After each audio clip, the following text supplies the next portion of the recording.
In this video, I'll review the SecuX V20 crypto hardware wallet. I'll show you the unboxing, the setup process, I'll show you the wallet's features, and I'll finish this video off with my overall review of the wallet itself. Nothing I say in my videos should be taken as financial or investment advice. Alright, let's get into the video. This is the SecuX V20 crypto hardware wallet, and we can see here on the website they state it's a vault-grade design, a military-grade Infineon secure element chip. It supports 1000 different tokens and NFTs. It have touchscreen, Bluetooth, works with iOS and Android, have multiple recoverability options, can store 500 different crypto tokens, have Defi compatibility, and the device currently costs $139. However, if you go to their website using this link right here, which I'll post below as well, you will get a 15% discount for all these different crypto products currently. So for the V20, it currently takes away $20 or so. Let's unbox the wallet.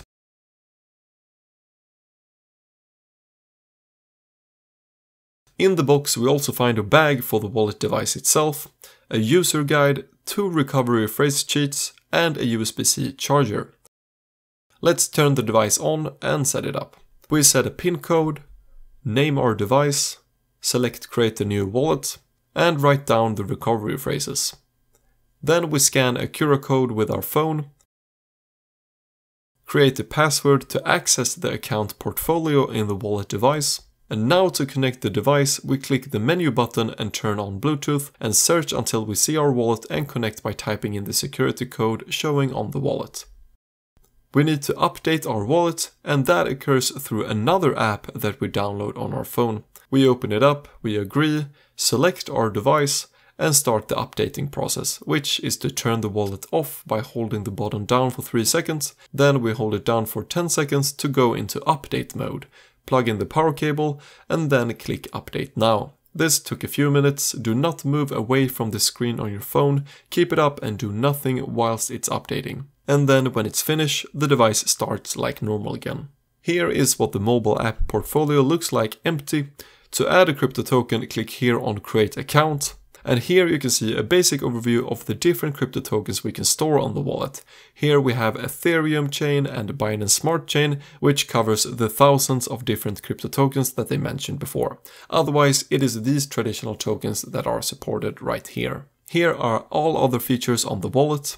Change the name, change PIN code, check the seed phrase, reset, information, a 15-minute lock, and create a hidden wallet. So here I decided to send 2 USDT through Binance Smart Chain and also some BNB to the wallet. I sent them through the Smart Chain BEP20 network. To have the USDT show up in the wallet, click on Manage Tokens for the BSC account and then enable USDT. The USDT token did not show up here with its name until after I had sent them over and received them.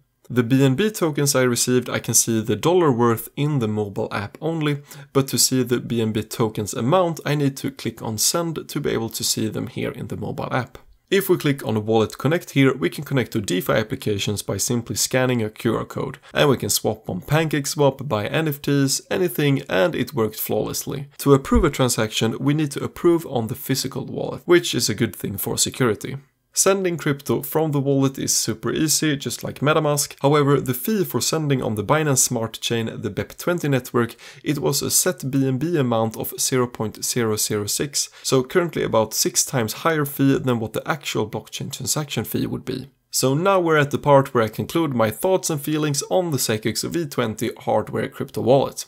There are many security steps with this wallet. Password in mobile app, PIN code on the wallet, approving each transaction on the physical wallet. So the wallet does seem to have many protective barriers, protecting your assets, being a durable device, which are the main features most people are looking for in a hardware wallet. Something to keep their crypto safe. The wallet setup process currently requires 6 different segments, each segment often containing several steps. Now, none of these steps are difficult, but it does require some time and effort to set up the wallet. The touchscreen on the wallet works really well and is very responsive. The user interface in the wallet app and on the wallet itself is quite straightforward if you want to store Bitcoin and a few other traditional assets. However, there are not that many of them. The accounts for the network chains Ethereum ERC20 and Binance Smart Chain BEP20 I believe is a little bit confusing, and especially for crypto beginners.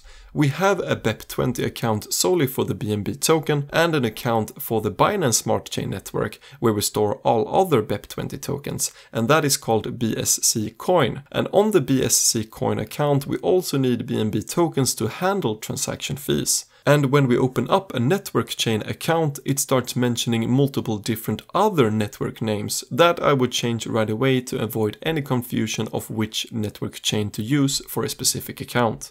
When we deposit crypto into Ethereum or Smart Chain network accounts, the names of the crypto tokens we deposit, like I did with USDT, can't be found in the mobile app or wallet until after we deposited them and received them. Then the names pop up in the mobile app. And to what extent the app is able to recognize all different, for example, BEP20 coins or tokens, I'm not sure. Perhaps the app is directly connected to BSC Scan or something like that and can read the token address and name directly from there. But it's a bit scary to deposit something into a place where you cannot see the landing spot for the crypto token beforehand. It feels a bit like a leap of faith when you deposit a new coin or token. I would love to see the wallet supporting even more network chains. The transaction fees in the wallet itself being a set token amount and many times higher than the actual blockchain transaction fee amount, I'm not a big fan of. Paying $1.8 in BNB when the actual blockchain fee is around $0.3 is quite a big difference and ends up being quite a lot more money in the end if one intends on using the wallet for performing a lot of transactions. However, if you just plan on transferring over some funds and just leave it there in the wallet offline, then paying a few extra dollars isn't a big deal.